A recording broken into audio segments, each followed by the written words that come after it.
Bah! Woof, woof, bah! This is my sheepdog here. Have some trials later. Hi, I have a dictionary here. This is a dictionary of science and technology. Some people may not like it. It's basically almost as big as a Bible, sometimes bigger. Small words.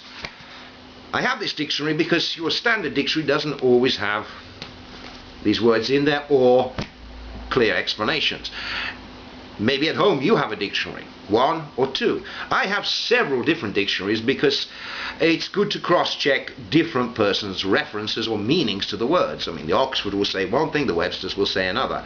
Okay, very similar but subtle differences. Words, what are they? What do they mean? If you are trying to translate from language to language, this causes a problem. Because not always will you find that a word exists in the other language. There's a lot of concept, and it depends also on the structure of the language. If we take the verb to spell in English, in Italian it doesn't exist. The nearest they have is syllabare.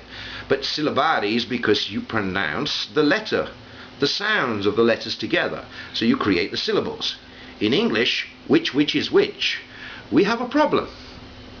So we have to have the verb to spell, and we have spelling. But as I said, which is which?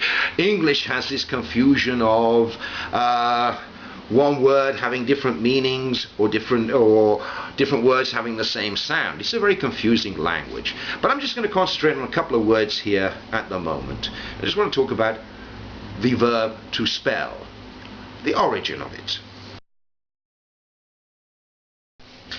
Anyone who's ever played Scrabble will be familiar with the bag with the letters in. Put your hand inside, take out some letters, and then you play those letters. Interesting. Scrabble is a game of spelling, and the bag and the letters go back to the origins of where this word comes from, to spell. Has anyone ever seen runes?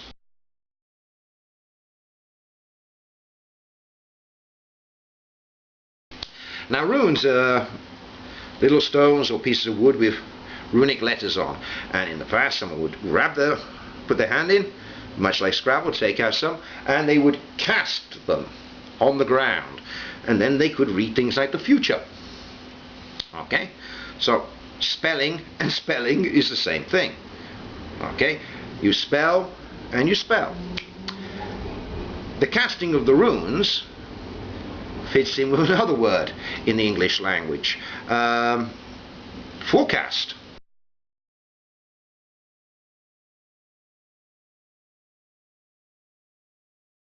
Forecasting. So where for, as in this is my arm, my forearm, my head, my forehead, forward, avanti, in front, ahead. Okay, the future. So for and then cast, to throw forward. Okay, so forecasting, you basically make a prediction about the future. Could be considered a form of magic by some.